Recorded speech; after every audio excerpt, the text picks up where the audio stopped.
नवलोत्सवाच्या बातम्या बघूया, म्हणजे शारदीय नवरात्रोत्सवाच्या घडामोडी। आजपासून शारदीय नवरात्र उत्सव सुरू होतोय। 3.5 शक्तिपीठांपैकी एक असलेल्या अंबाबाई मंदिरात भाविकांनी पहिल्याच दिवशी प्रचंड गर्दी केलेली आहे। मंदिरात घटस्थापनेचा विधी काही वेळात पूर्ण होईल आणि त्यानंतर तोफेची सलामी दिली जाईल। नवरात्र उत्सवाकरता मंदिर सज्ज झालेलं आहे। एआयची विशेष सुरक्षा यावेळी मंदिराला असणार आहे।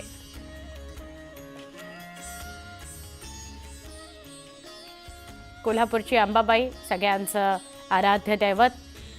आमचे प्रतिनिधी ज्ञानेश्वर साळोखे यांच्याशी आपण बोलूया। ज्ञानेश्वर, काय सांगशील? आज घटस्थापना आहे।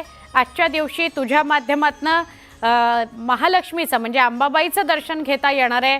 काय वातावरण आहे? किती गर्दी आहे? शारदीय नवरात्रोत्सवाला आजपासून खऱ्या अर्थानं सुरुवात होते आणि कोल्हापूरचं शक्तिपीठ जे अंबाबाई मंदिर आहे ते आपल्याला सज्ज झाल्याचं पाहायला मिळते। मंगलमय असं वातावरण आहे ते सकाळपासूनच या ठिकाणी दिसून येते। विविध प्रकारचे विधी आणि देवीची विविध रूपातली पूजा इथून पुढे आपल्याला 9 ते 10 दिवस आहे ते पाहायला मिळणार आहे आणि त्यासाठी देवस्थान समिती सज्ज झाल्याचं आपल्याला पाहायला मिळते। आजपासून खऱ्या अर्थानं देवीची शक्ती, भक्ती, आराधना, उपासना आणि जागर असा मिलाप आहे तो या मंदिर परिसरामध्ये आपल्याला पाहायला मिळणार आहे। आणि पहिल्याच दिवशी पाहायला गेलं तर भाविकांची मोठी गर्दी या 3.5 शक्तिपीठाच्या अंबाबाई देवीच्या दर्शनाला आहे ते झाल्याचं आपल्याला पाहायला मिळते।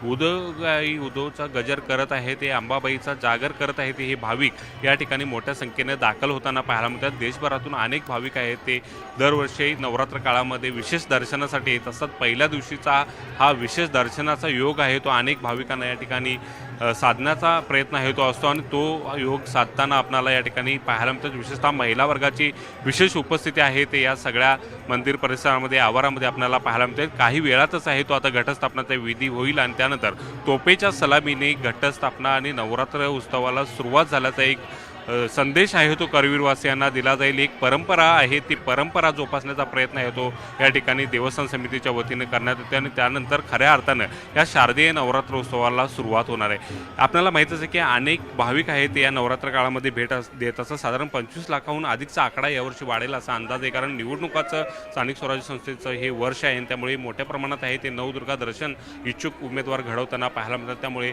सुरक्षा व्यवस्था या ठिकाणी अंबाबाई मंदिरामध्ये कडक अशी तैनात होताना आपल्याला पाहायला मिळतात। यावर्षी एआयचं कवच आहे ते विशेष या मंदिराला सुरक्षा कवच म्हणून असणार आहे। मात्र एकूणच पाहायला गेलं तर भक्तांचा दांडगा उत्साह आहे तो सकाळपासून पाहायला मिळतोय आणि काही वेळातच आता या शारदीय नवरात्रोत्सवाला खऱ्या अर्थाने तोपेच्या सलामीने सुरुवात होणार आहे।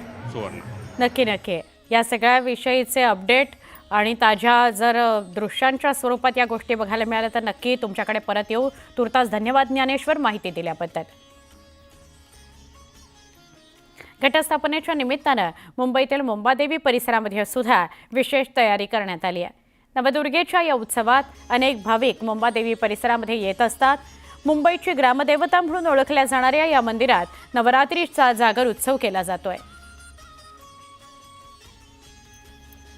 मुंबईची ही मुंबादेवी, या मुंबादेवीच्या दर्शनाकरता वर्षभर गर्दी होतच असते, पण नवरात्रीमध्ये विशेष गर्दी होते।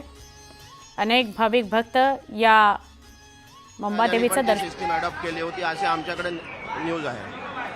9 दिवस कसे कार्यक्रमाचं नियोजन? मी सांगितलं तसं आत्ताच थोड्या वेळापूर्वी घटस्थापना झालेली आहे मंदिरामध्ये आणि 26 तारखेला पंचमी आहे। त्या दिवशी संध्याकाळी मंदिरामध्ये 6 वाजता दीपोत्सवचा कार्यक्रम आहे आणि 1 तारखेला नवमीच्या दिवशी मंदिरामध्ये या नवरात्राची सांगता होताना चंडी हवन होणार आहे। नवरात्रीच्या उत्सवाला घटस्थापनेला सुरुवात झालेली आहे। राज्यात आणि देशात सगळीकडे घटस्थापनेचा उत्सव हा साजरा केला जातोय। सध्या मी आहे मुंबादेवी परिसरामध्ये। मुंबादेवीची ओळख ही मुंबईची ग्रामदेवता अशी आहे। गेली अनेक वर्ष आपण बघतोय की मुंबादेवीची ज्योत ही तेवत असल्याचं पाहायला मिळते आणि आज घटस्थापनेच्या पहिल्याच दिवशी अनेक देवीचे भक्त हे या गाभाऱ्यामध्ये येऊन नतमस्तक होताना आपल्याला पाहायला मिळतात। संपूर्ण परिसरामध्ये आज एक चैतन्याचं वातावरण आपल्याला पाहायला मिळतंय। दुर्गेचा नवशक्तीचा हा उत्सव आहे, आदिशक्तीचा हा उत्सव आहे। मंदिर गाभाऱ्यामध्ये आपण जर बघितलं तर पहाटेपासूनच भक्तांची प्रचंड गर्दी आपल्याला पाहायला मिळते। समोर असं सुंदर असं रूप पाहायला मिळतंय. फुलांनी या संपूर्ण रूपाला सजवण्यात आलेलं आहे. गाभाऱ्यामध्ये सुद्धा फुलांची सजावट करण्यात आलेली आहे. मुंबादेवी परिसरामध्ये आपण जर बघितलं तर या काळामध्ये विशेष असा पोलीस बंदोबस्त सुद्धा तैनात करण्यात येतो. 9 दिवस या नवरात्र उत्सवामध्ये अनेक भाविक देवीच्या दर्शनासाठी येत असतात. याच परिसरामध्ये लहान मुलांचे जावळ सुद्धा केलं जातं आणि या निमित्तानं सुद्धा मोठ्या संख्येनं लोक इकडे येत असतात. मुंबईतील ग्रामदैवत म्हणून मुंबादेवी ओळखली जाते आणि मुंबईकरांचं विशेष प्रेम या देवस्थानावरती असल्याचं पाहायला मिळते आणि म्हणूनच दरवर्षी ज्या उत्साहानं आनंदानं नवरात्र उत्सव साजरा केला जातो त्याच पद्धतीचं नियोजन यावर्षी असणार आहे. विशेष होम हवन करण्यात येणार आहे. प्रत्येक दिवशी देवीचं सुंदर असं रूप आपल्या भाविकांना दिसणार आहे आणि म्हणूनच आपण बघतोय की या संपूर्ण परिसरामध्ये एक नवं चैतन्य असल्याचं आपल्याला पाहायला मिळतंय. खरं तर सिंहावरती आरूढ झालेली ही मुंबादेवी आहे आणि मुंबईकरांचं रक्षण करणारी ही मुंबादेवी आहे. अशा पद्धतीच्या भावना प्रत्येक भाविकाच्या मनात असतात. व्हिडिओ प्रवीण शेट्टीसह सुस्मिता मदाने, न्यूजची लोकमत, मुंबई. देवीच्या 3.5 शक्तिपीठांपैकी पूर्ण पीठ असलेलं नांदेड जिल्ह्यातील माहूर गडावरचं श्री रेणुका मातेचं मंदिर. नवरात्र उत्सवाला रेणुका मातेच्या मंदिरातही सुरुवात झालेली आहे. दुपारी 12:30 वाजता विधिवत घटस्थापना केली जाणार आहे. अभिषेक, कुमारिका पूजन करून मग घट स्थापित केले जातील.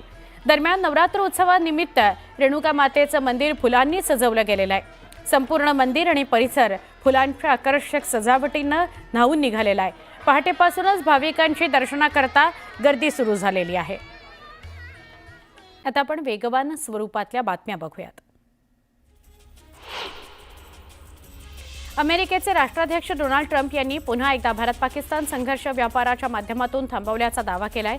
तर आपण जगभरातील 7 युद्ध थांबवल्याबद्दल आपल्याला नोबेल मिळायला हवा अशी अपेक्षा व्यक्त केली आहे. ट्रम्प प्रशासनानं नव्या H-1B या व्हिसाकरता लागू केलेले $1,00,000 अमेरिकी एवढे प्रचंड शुल्क नव्या अर्जदारांकरताच लागू असेल. 21 सप्टेंबरपूर्वी ज्यांच्याकडे हा व्हिसा आहे आणि ज्यांनी या तारखेपूर्वीच अर्ज केलेले आहेत त्यांच्यावर याचा परिणाम होणार नाहीये असा खुलासा राष्ट्राध्यक्ष डोनाल्ड ट्रम्प यांनी केला आहे. भारतीय संघाने आशिया चषकाच्या सुपर 4 मधील सामन्यात पुन्हा एकदा पाकिस्तान संघाचा धुव्वा उडवला. पाकिस्तान प्रथम फलंदाजीचं निमंत्रण मिळवल्यानंतर 20 षटकांमध्ये 5 बाद 171 धावांची मजल मारली खरी, पण भारतीयांनी तुफान फटकेबाजी केली आणि विजयोत्सव साजरा केला. अर्जेंटिनाचा दिग्गज फुटबॉलपटू लिओनेल मेस्सी 14 डिसेंबरला मुंबईत येतोय असं निश्चित समजतंय. ही माहिती दिली मुख्यमंत्री देवेंद्र फडणवीस यांनी रविवारी एक्सद्वारे. त्यांनी ही माहिती दिली. आपल्या या भारत दौऱ्यादरम्यान मेस्सी महाराष्ट्रातील युवा फुटबॉलपटूंसोबत मैदानात उतरणार आहे.